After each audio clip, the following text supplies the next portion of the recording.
शौनक आदी मुनी सूत महर्षींच्या आणि सानिध्यात आले होते.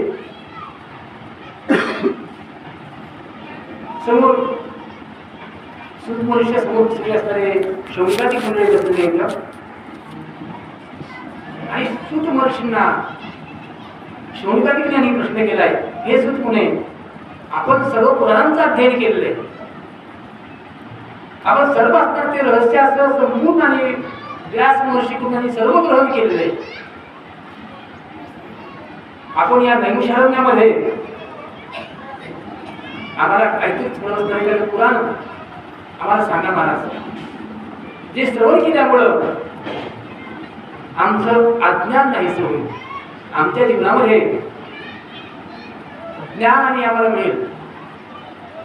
जसा एखादा गोड पदार्थ खाल्ल्यानंतर जिभेला जसा आनंद होतो ना, जसं साखर खाल्ली की जिभेला जसा आनंद होतो, त्याचप्रमाणे आम्हाला ज्ञान प्राप्त झाली.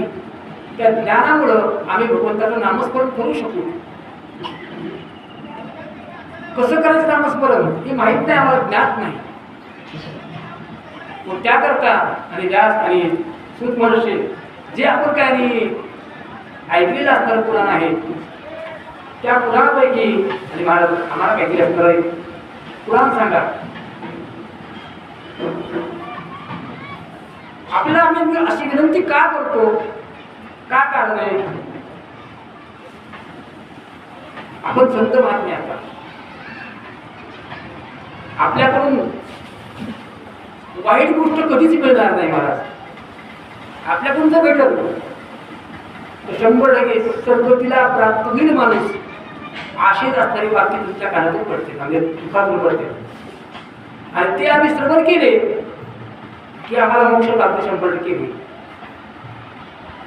म्हणतात ना, नामाच्या झुंकणे आणि बाळा काटात पळते वेगळे.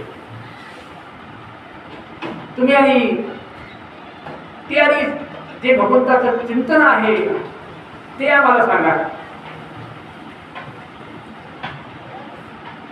सूत महर्षी, आम्ही या घोर अरण्यामध्ये येण्याचं कारण काय हे तुम्हाला सांगावं का?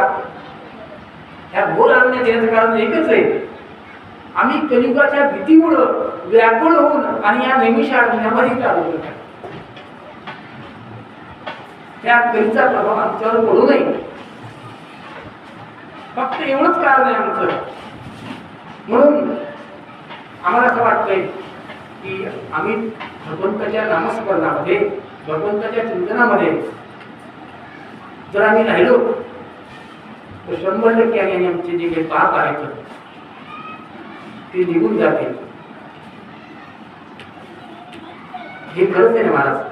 देवगुरु तुकारामांचं सांगितलंय, जळतील पापे जन्मांतरी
संपूर्ण साधन करीत जळतील पापे जन्मांतरीची. एक जन्माचे नाही अनेक जन्माचे ही पातळी निघून जातील, नष्ट होतील. कशामुळे? फक्त नामचिंतनामुळं.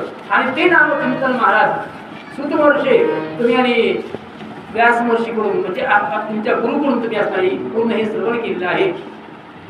आम्हाला असं वाटतं या कलियुगामध्ये आणि आम्हाला खरंच धोका आहे आणि नामचिंतन आम्हाला यायचं नाही. म्हणूनच या नैमिषारण्यामध्ये आम्ही येऊन राहिलो, तुमच्या सानिध्यात आलो तिथं. महाराज आम्हाला असणारे कसं पुराण सांगा. एक विनंती करतो तुम्हाला, एक उपपुराण आहे, त्या पुराणाचं नाव आहे श्रीमद देवी भागवत महापुराण. महाराज ते पुराण सांगा. ते पुराण जे आहे भागवत पुराण वेदाला मान्य असून पुण्यकारक आहे. हे सुत महर्षी ते भागवत पुराण तुम्ही आणि आम्हाला सांगितलं होतं अगोदर, ते आम्ही ऐकलं होतं, पण थोडक्यात सांगितलं होतं तुम्ही, विस्तार करून सांगितलं नाही. म्हणून आणि ते पुराण आम्हाला विस्तार करून सांगा. ते दोन्ही कारक आहे. कसं? एक तर भक्तिप्रद आहे, पुण्यकारक आहे आणि मुक्तिप्रद असणारं पुराण आहे. या दोन्ही गोष्टी आम्हाला प्राप्त होतील. एक तर भक्ती भगवंताबद्दल आणि आमच्या मनामध्ये अंतःकरणामध्ये जे आणि भक्ती निर्माण झाली की आम्हाला 100% मुक्ती मिळते. भक्ती विना मुक्ती, बळविभाग विना भक्ती, भक्ती विना बळ विना शक्ती, असं नाही का? असं ज्ञान असतं आम्हाला सांगा महाराज. जसे की अमृत पिल्यानंतर माणूस अमर होतो, हे गोष्ट खरी. पण किती अमृत पिल्यामुळे माणसाला आणि माणूस तृप्त होईल? तृप्त होते का माणूस? तृप्त होत नाही. अमर होईल माणूस पण तृप्त होत नाही. परंतु नामस्मरण असं आहे, नामचिंतन असं आहे, अमृतापेक्षा श्रेष्ठ आहे नामस्मरण. आहे की नाही? कोणतं महाराज म्हणले? अमृताहुनी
भगवंताचं नाम जे आहे अमृताहुनी गोड आहे ना.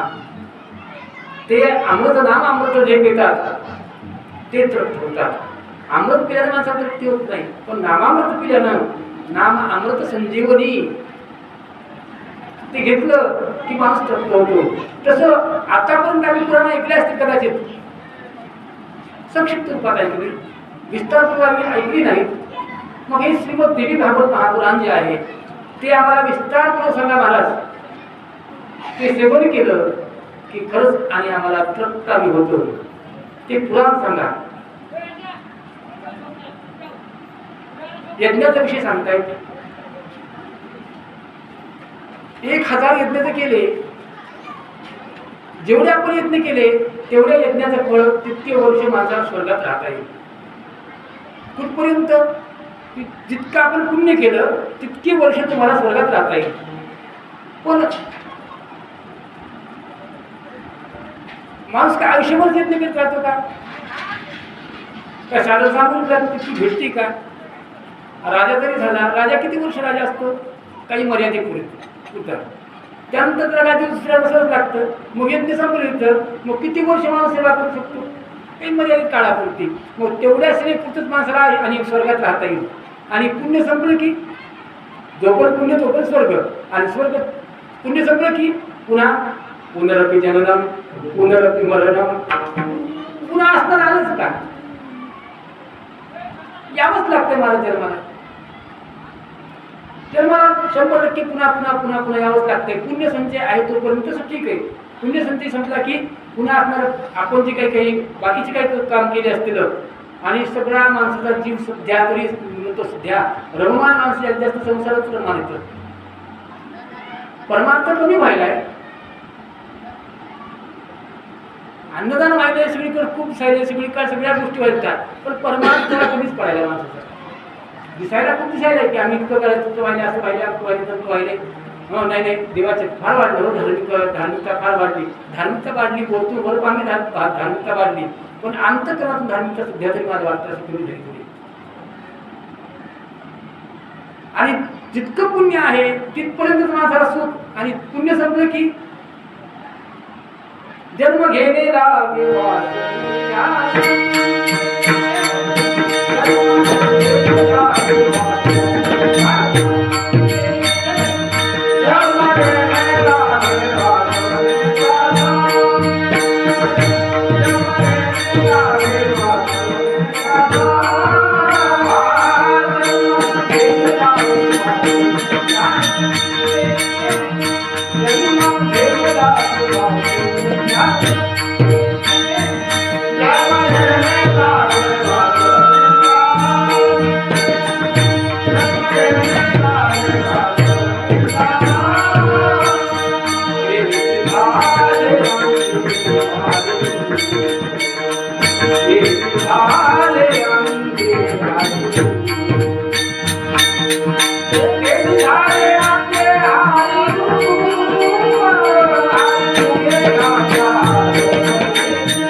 आणि वासनेच्या संगीतीत झाले अंडे आणि लोक.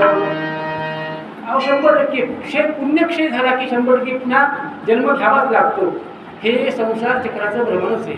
माऊलीची गोवी बघा, उपजेते नासे नासे ते पुनरपि दिसे, हे घटिका यंत्र जैसे परिभ्रमेला.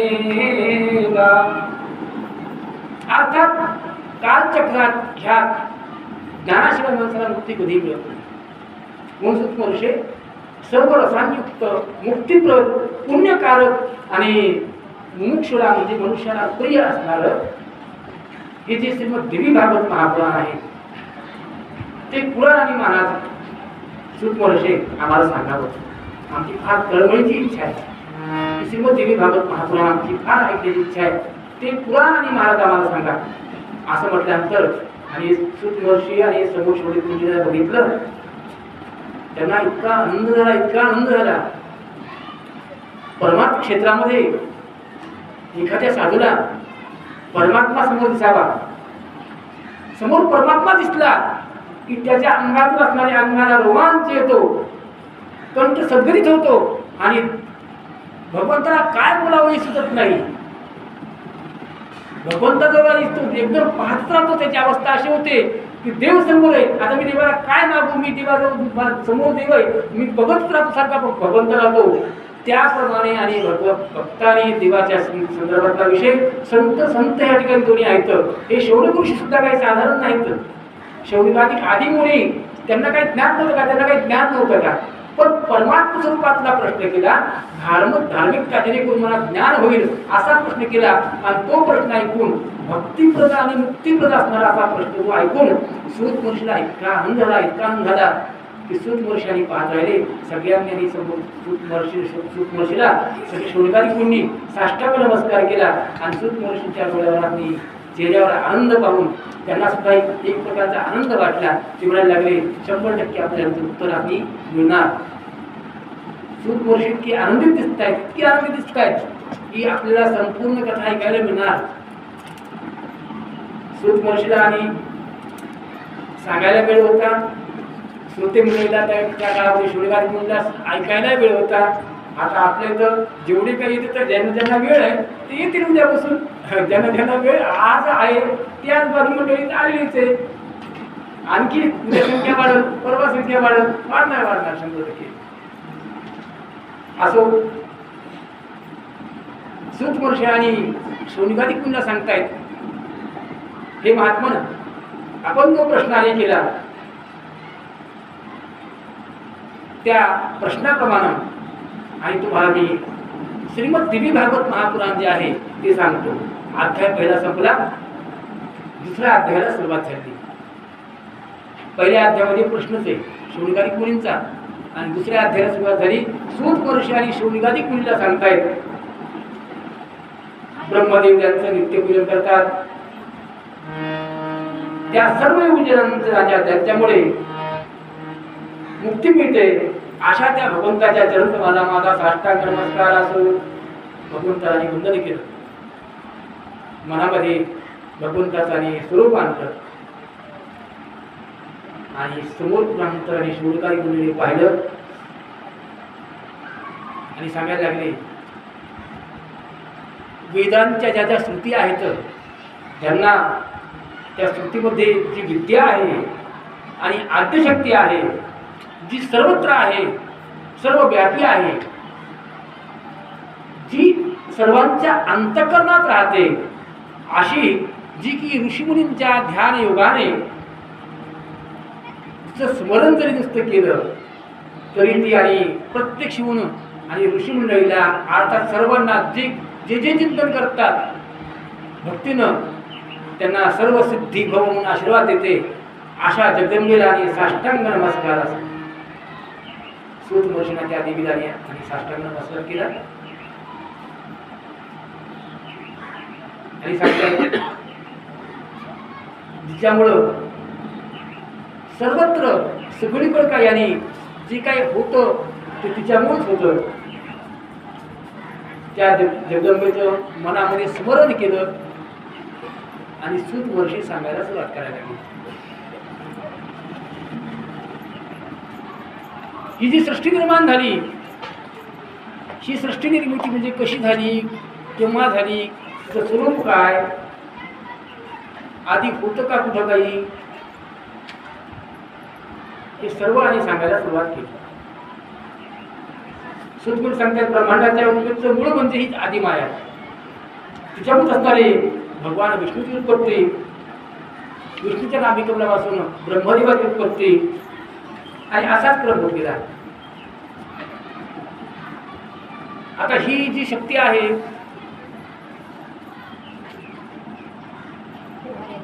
त्या शक्तीला सगुण म्हणायचं का निर्गुण म्हणायचं? ही शक्ती आहे तरी कशी, तिचं स्वरूप नेमकं कसं आहे? सगुण म्हणजे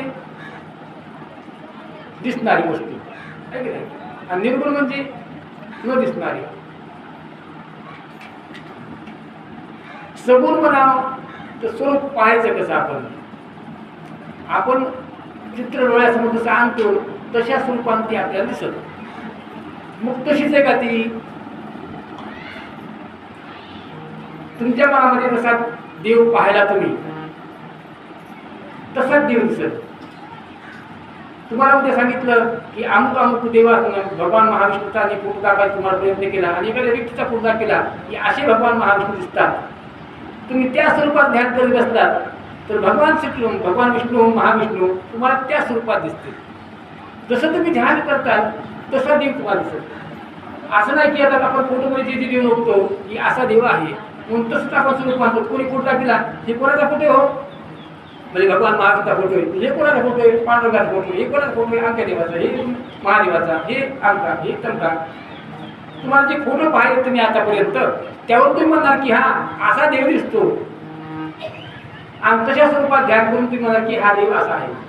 आणि मग ते तुमच्या समजा उदाहरणात तुम्ही सारखं ध्यान देत असतात, तुमच्या स्वप्नात येईल देव तुम्हाला दिसल. पण ते स्वरूप कसं दिसल? कसं? जसं तुम्ही ध्यानात आणलं. पण देव तसं आहे का? सगुण आहे का? निर्गुण आहे का? याचा पत्ता आणखी वेदाला लागला नाही. तुझं सगुण म्हणो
गुणाची आगुण हरिविलंबन माऊलीने सांगितलं.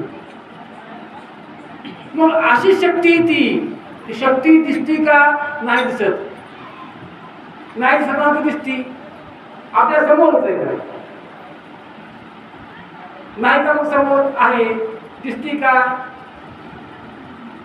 दिसली का तुम्हाला? खरं सांगा, दिसली का? नाही दिसली. नाही तर समोरच आहे. आता काय आला सगुण स्वरूपात तुम्हाला दिसलं का? चैतन्य तुम्हाला बाहेर दिसलं का? नाही दिसलं. पण चमत्कार काय आहे, समोर आहे, दिसती समोर. काही आपलं काही काम पडलं तरी धावून येते ती समोर, 100% कार्य करते, म्हणजे नायिका आहे. सगुण आहे, निर्गुण आहे, पण आपण त्याला जाणू शकत नाही. म्हणून सगुण निर्गुणातीत परमात्मा आहे, अशी ती शक्ती असणारी आदिमायाशक्ती आहे. आणि त्या देवीला आणि व्यास महर्षी म्हणतात की ती जी कोणती शक्ती आहे त्या शक्तीला माझा साष्टांग नमस्कार असो. सांगतात हे शिवराजी कुणी ह्या नैमिषारण्यामध्ये कलीचा वास अजिबात नाही बरं का. नैमिषारण्यामध्ये कली अजिबात प्रवेश करू शकत नाही. त्याला काही कारण आहे, इथं कली येऊ शकत नाही. सुदमोषण पाहिला आणि सांगायला तर त्यावेळी शौनकादी कोणी म्हणले महाराज हे कसं काय शक्य आहे, कधी या ठिकाणी नाही का, नाही कधी ह्या ठिकाणी कधी का वास्तव्य करू शकत नाही, कारण काय घडलंय हे तर आम्हाला कळू द्या. त्यावेळी सूत मनुष्य आणि सांगायला लागले एकदा त्या पृथ्वीवर आणि सगळीकडे भ्रमंती असे ऋषीमुनी करू लागले, पण त्यांचं चित्तच लागत नव्हतं.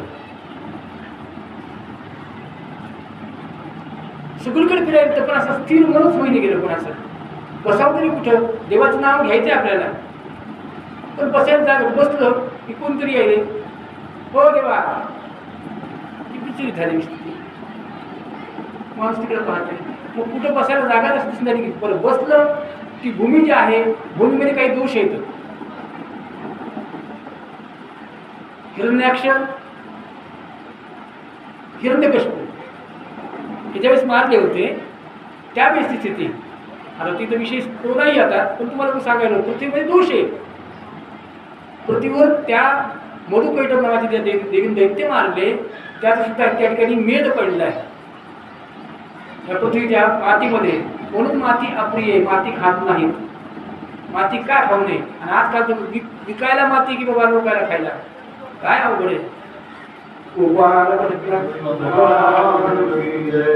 लोक दुकान माती घेत खायला आजकाल. कोणती माती कोणती माती ती विकायला माती की निघाली खायला, मुलतानी माती लोक कोणती ती खायलाच बाबा. असं काय करायचं. पण ह्या ठिकाणी आणि सुदवर सांगतायत की आणि मनच लागत नव्हतं कोणाचं. आणि मन जर स्थिर नाही झालं तर नामस्मरण घडणार कसं. आणि नामस्मरण जर नाही घडलं तर भगवंत दिसणार कसा. परमात्मा जाणून घ्यायचा असेल तुम्हाला तर चित्त जागेवर पाहिजे. चित्त नाही नामे काय उपयोग आहे. अखंड ते नामस्मरण करायला पण सारखं इकडे तिकडे बघत बघत बघत बघत चालू परमार्थ. आणि तिथं नाव घ्यायला नुसतं नावाला येण्याला उपयोग नाही. नाव असं घ्यायचं जेणेकरून आपल्या अंतकरणातून भगवंताची भक्ती करायची तर भगवत प्राप्ती होते. अन्यथा अशी प्राप्ती होत नसते. घरामध्ये पहिल्या काळामध्ये नाव ठेवायचे, देवाचे नाव ठेवायचे, बोलायची. का नाव ठेवत होते मुलाचे करायचे नाव देवाचे. ह्याच्या पाठीमागचं कारण सगळ्यात मोठं होतं की त्याच्यामुळे काय आपल्याला महाराज नाव येईल आहे की नाही. त्यामुळे देवाचं नाव ठेवायचे. असं मग चित्तच लागत नव्हतं कुठं. मग काय करायचं.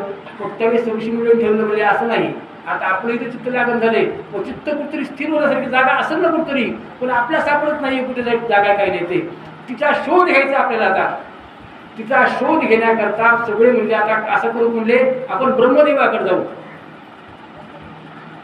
म्हणून ऋषी मंडळी आणि त्या ब्रह्मदेवाजवळ गेले. ब्रह्मदेवाला साष्टांग नमस्कार केला आणि ब्रह्मदेवाला विचारले, ब्रह्मदेवा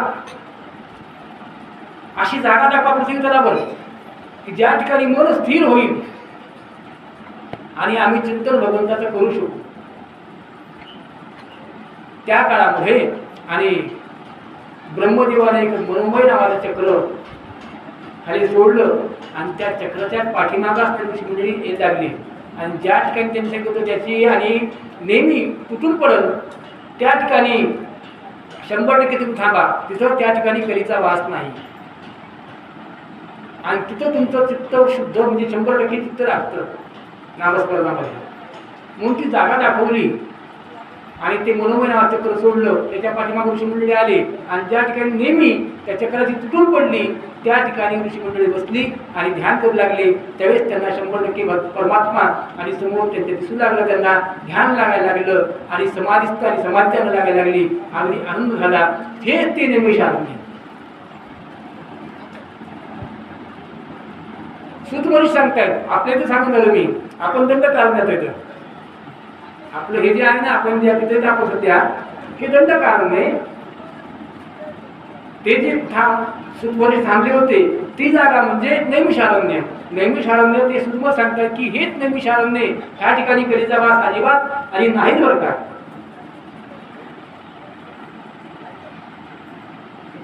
मग ऋषीमुनी म्हणतायत बरोबर म्हणायचं. त्यामुळेच आम्हाला सुद्धा बुद्धी सुचली की तुमच्याकडे यावं, नामचिंतन आम्हाला घडावं. म्हणून आम्ही सारखी तळमळ करत होतो आणि ही तळमळ असणारी परिपूर्ण होईल असं मला वाटतंय. ही सूत मनुष्य खरंच भगवंताचं नामस्मरण अखंड जर केलं तर 100% परमात्मा भगवंताची प्राप्ती होते.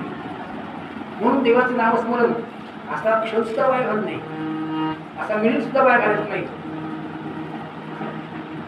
एक मिनिट सुद्धा क्षण सुद्धा घालायचं नाही. क्षण म्हणण्यापेक्षा मी काय सांगतो मला, त्याच्यापेक्षा कमी काळ इतका सुद्धा वाया घालायचं नाही. चांगल्या माणसाच्या आणि संतांच्या संगतीत राहायचं. देवाच्या सानिध्यात जाण्याकरता तुम्हाला आधी संतांच्या सानिध्यात जावं लागेल आणि संतांच्या सानिध्यात गेल्यानंतर परमात्मा प्राप्त होते. आणि अशा संतांच्या ठिकाणी जायचं की जे आपल्याला परमात्माचा मार्ग दाखवतात. कोणाच्याही मागे लागून कोण परमात्मा साध्य होत नसतो. कुठे कोणते संत भेटले त्यांच्या पाठीमागे जायचं नाही. जे भगवंताला जाणतात, ज्यांना भगवंताची प्राप्ती आहे असे साधू पुरुष कुणी आणि विग्रही हिमालयात असतात, भरपूर असतात हिमालयामध्ये तुम्हाला भेटतील. अशी जटाधारी आहेत वरकर घेतलेले, अशा नख वगैरे बघितले, जटा बघितल्या पायापर्यंत जटा, इतक्या जटा त्यांच्या अस्तित्वात दिसतील. असे साधू पुरुष आज सुद्धा आहेत. कुठेतरी पुण्य आहे म्हणून आपण आज आहे. म्हणून अशा संतांच्या क्षण म्हणण्यापेक्षा थोड्या त्याच्यापेक्षा कमी वेळामध्ये त्यांच्या सानिध्यात आपण गेलो तर 100% आपल्याला देव भेटतो का. आणि आपले जे पातक आहेत, आपले पाप आहेत, तर ते सगळे 100% नाहीसे होतात. माझं प्रमाण नाही, मी म्हणत नाही, मी जे सांगतोय ते होय शांती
संताची संगती आणि तेने होय शांती महत पापा.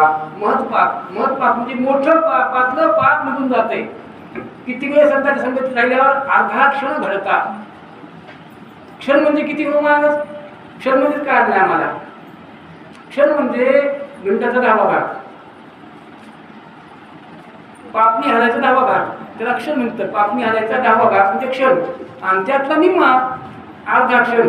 तेवढ्या वेळ जरी संत डोळ्याने दिसले म्हणजे पापलबाईच्या आतमध्ये तेवढ्या वेळात जरी आणि संत आपल्या समोर दिसले, त्यांचं दर्शन जरी झालं संतांचं त्याच्या महात्म्याचं, तरी तेने होय शांती महत्त्वा. देव भेटायला काही हजारो वर्ष लागतात असा विषय नाही, देव क्षणात भेटतो, पण आधी हजारो जन्माचं पुण्य पाहिजे. अनंत जन्म गेले निघून तेव्हा प्राप्ती पावला देव. अगोदरचे कितीतरी जन्म निघून गेले म्हणजे महाराज,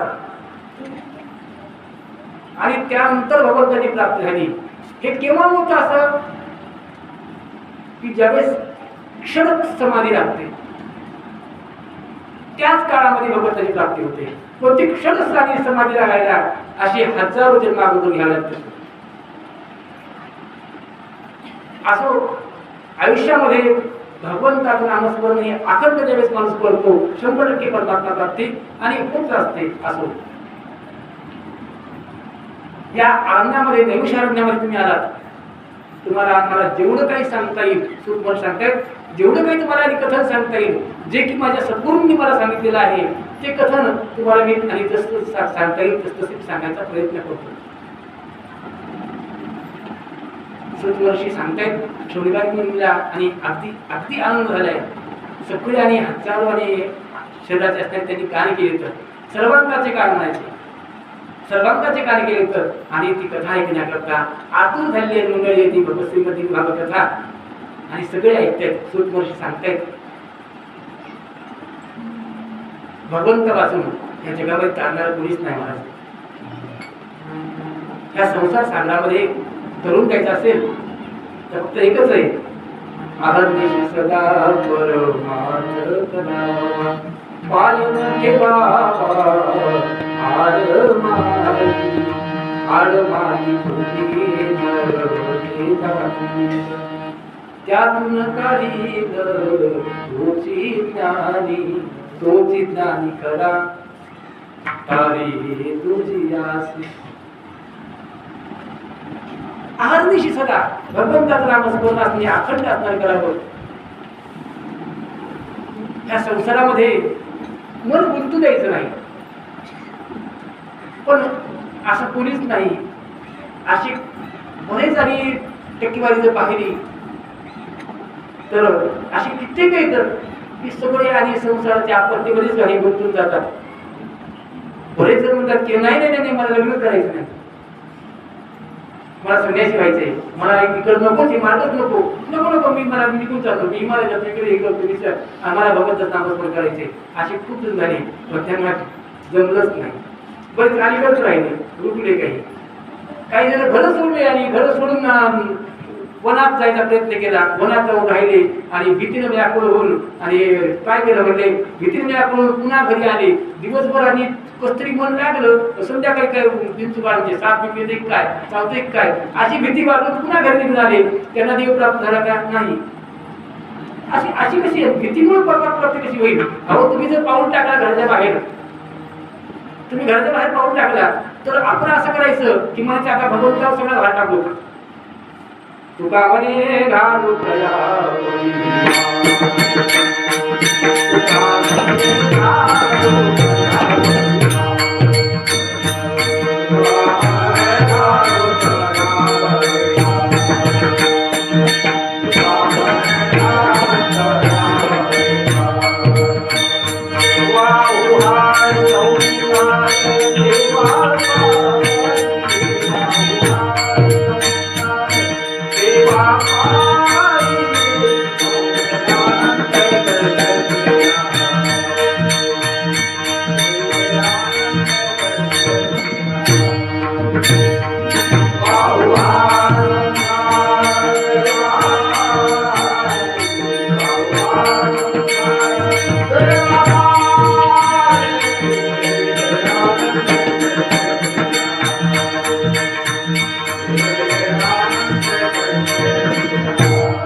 देवावर भार टाकायचा 100% तो. आणि तुमच्या तुम्ही चलत राहिलात ना तो तुमच्याकडे इंचुकाला येत नाही, साप येत नाही, मुंगी येत नाही, किडा येत नाही, काहीच येत नाही. जरी आला तरी अंगावर खेळतो तुमच्या ते, पण तुम्हाला काहीच करणार नाही. पण भीती माणसाने अशी असते की भीती माणसाला होते, अरे बापरे समोर काही दिसलं तरी माणूस घाबरून जातो. हे जे हा प्रकार आहे म्हणजे याचा अर्थ की तुमची भगवंतावर आणि श्रद्धा नाही, आणि श्रद्धेशिवाय फळ मिळत नसते. श्रद्धावान लभते ज्ञानम, श्रद्धेशिवाय फळ नाही. श्रद्धा माणसाच्या जीवनामध्ये सगळ्यात मोठी आहे, आणि श्रद्धेशिवाय भगवंत प्राप्ती होईलच कशी? भक्ती विना पशु कशाशी वाढला आणि श्रद्धेने कसा दिला नाही. अरे बाबा भक्ती असल्याशिवाय मनामध्ये भगवंताची प्राप्ती होईल कशी? भगवंताची प्राप्ती पाहिजे ना. भगवत प्राप्तीची उपाय फक्त एकच आहे की आणि साधच्या संगतीत राहावं लागेल, देवाचं आणि साधं नामस्मरण करावं लागेल, बाकी काहीच नाही. पण मोठमोठे असणारे त्या ठिकाणी सांगतायत खूप विचारी लोक सुद्धा असे झाले की संसारात अडकलेच, गुरफटून गेले, त्यांना परमात्मा प्राप्त झालाच नाही. संसार राहून सुद्धा काय जणांनी परमात्मा साधला, काय असे होऊन गेले ना. संसारात राहिले पण संसारात राहून सुद्धा संसारापेक्षा वेगळे निराळे राहिले, त्यांना देव भेटला आणि परमात्मा प्राप्ती करून घेतली. जेव्हा गुरु तुकाराम महाराज सात्यंत उदाहरण, संसार त्यांनी केला नाही का? त्यांनी सुद्धा संसार केला, पण संसारात राहून ते निराळे राहिले म्हणून त्यांना देव प्राप्त झाला. त्यांचं संसारात चित्त नव्हतं, चित्त सगळं होतं तुझ्या पांडुरंगाच्या चरणात.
संसारात राहायचं पण संसारात न राहिल्यासारखं व्हायचं. संसार यासावे आसोरी नसावे, भजन करावे वेळोवेळा. व्हायचं पण नाही, पण असणे बरेच असणारे होऊन गेले की त्यांनी संसारात पडले आणि परमार्थ सुटला. पण तसं नाही करायचं. पण 100% माणूस बोलतो ना. काही गोष्टी कशा येतात, काही गोष्टी दिसतात म्हणून माणूस तिथं पडतो, काही गोष्टी दिसत नाहीत म्हणून विश्वास बसत नाही. पण असं नाहीत त्या गोष्टी अशा नाहीत असं होऊ शकत नाही. श्रीमती भागवत सांगितलं विषय आणि आता आपल्या डोळ्यासमोरच आहे. समोर तुम्हाला ऊस दिसायला, ऊस इथे भरपूर समोर तुम्हाला दिसायला ऊस आहे ना. तुम्हाला ऊस दिसायला आहे, ऊसामध्ये तुम्ही झाड बघाय, ऊसाचं तुम्ही हे बघितलं, ऊस बघितला उभा ऊस. आता तुम्हाला म्हणा या ऊसात साखर आहे, दाखवा बरं का ऊसात साखर आहे का? साखर ऊसात आहे हे तुम्ही सांगता का मला? दाखवा, तर प्रत्यक्ष दाखवा. तुम्ही ऊस तुम्हाला काढून दाखवतो मी आता ऊस इथं, तुम्ही मला ऊस पिळून दाखवा त्यात साखर आहे का ते दिसते का तुम्हाला? आता ऊस जर पिळला आपण इथं तर काय निघत त्यातून? साखर निघत नाही, रस निघणार. बरोबर आहे. काय होणार? रस निघणार. मग त्याला काय करावं लागेल तुम्हाला रसाला? कढईमध्ये टाकावं लागेल. त्याला काय त्याचं काही आसन करायची तयारी, म्हणजे तयार कसा करतात त्याची प्रक्रिया असते काही. ते प्रक्रिया केल्यानंतर कारखान्यात नेतात ते ऊस. त्या कारखान्यात त्याची ती साखर तयार होते रसापासून. त्याचं हे करून पूर्ण काय त्यात केमिकल वगैरे टाकत असते काय तिथे आपल्याला माहित नाही काही प्रक्रिया काय ते. पण ऊसापासून साखर तयार होते. पण आता ऊसात तुम्हाला साखर दिसते का?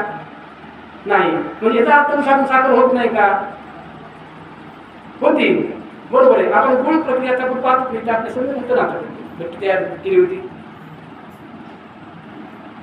ऊसापासून साखर तयार होते ही गोष्ट खरी, पण दिसती का? दिसत नाही. असाच आहे परमात्मा. म्हणजे दिसत नाही तर परमात्मा काय नाही का? परमात्मा आहे. आता 2 दिवस इतकं वातावरण गरम झालं, झाडाचं पान सुद्धा हलून गेलं. झाडाचं पान हलून गेलं म्हणजे काय होत नेमकं? झाडाचं पान हलून गेलं म्हणजे हवाच नव्हती. बरोबर की? हवाच नव्हती. नुसते लोक तळमळ करू लागले. हो, हवाच नाही. बघा ना किती गरमी व्हायली, किती गरमी व्हायली. गरमी व्हायली म्हणजे याचा अर्थ काय? हवा. हवा नाही. हवा नाही म्हणजे नेमकं हवा नाही. हवा कुठे हो? दाखवा बरं मला. हवा दिसली का तुम्हाला? दिसले तर मी हाडाने कसे काही? हवा आहे.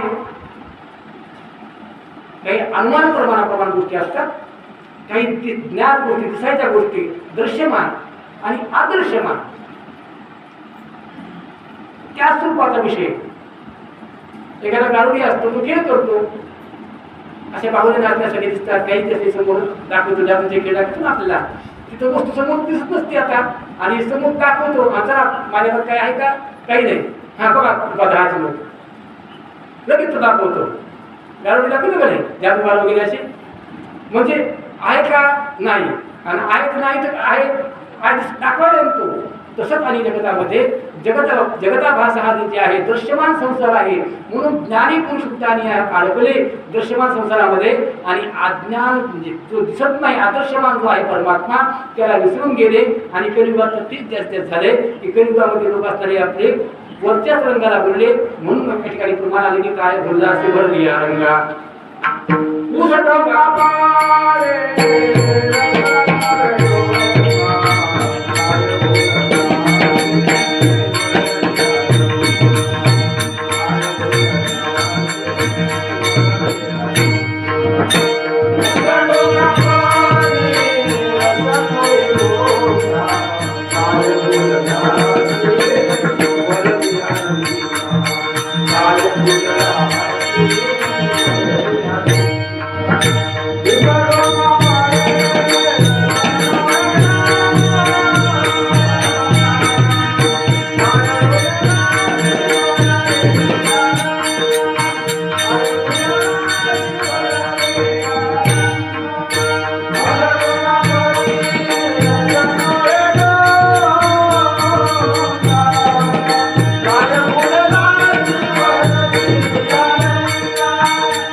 आमचे जे सद्गुरू सूत महर्षी सांगतायत शिवकारिकांना, आमचे जे सद्गुरू ते सुद्धा असणारे अशा आणि संसाराला एकदा बोलले होते. कसे बोलले होते, काय झालं होतं नेमकं ते चरित्र तुम्हाला सांगतो. एकदा त्यांच्या मनामध्ये एका चिमणीने आणि चिमण्याने घर केलं होतं,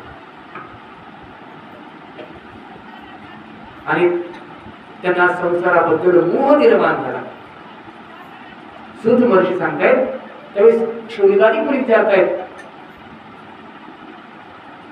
ही सूत महर्षी, अहो व्यास महर्षी यांनी मोठे महात्मे, ज्यांनी सगळ्यांनी 4 वेद 6 शास्त्र 18 पुराण निर्माण केले, एवढे ज्ञानवान पुरुषांनी मोहामध्ये अडकले, काय झालं नेमका प्रकार आम्हाला विस्तार होऊन सांगा. ते सांगतो. एके दिवशी शम्यप्रास नावाचा आश्रम त्यांचा, त्या आश्रमाजवळ आम्ही बाहेर आश्रमाच्या बाहेर बसले होते. बसले असताना अचानक एक चिमणी आली. समोर एक झाड आहे, त्या झाडावर बसली. तिथं तिचं एक घरटं होतं. त्या घरट्यात बसली आणि व्यासपशींचं त्या घरट्याकडे लक्ष गेलं तर त्या घरट्यामध्ये त्या चिमणीचं एक छोटं पिल्लू होतं. ती पिल्ल्याला तिनं तोंडामध्ये एक आणि अन्न आणलं होतं, म्हणजे पाण्याचं दाण आणला होता. ते जे काय अन्न आणलं होतं ते अन्न त्या पिल्ल्याला भरत होते. तितक्यात चिमणा एक आला. तो तिथंच आला त्या घरट्यामध्ये आणि त्यानं सुद्धा ते तिच्या तोंडामध्ये थोडं धान्य आणलं होतं आणि ते त्या पिल्ल्याला भरवायला लागला. आणि ते लहान एवढंसं पिल्लू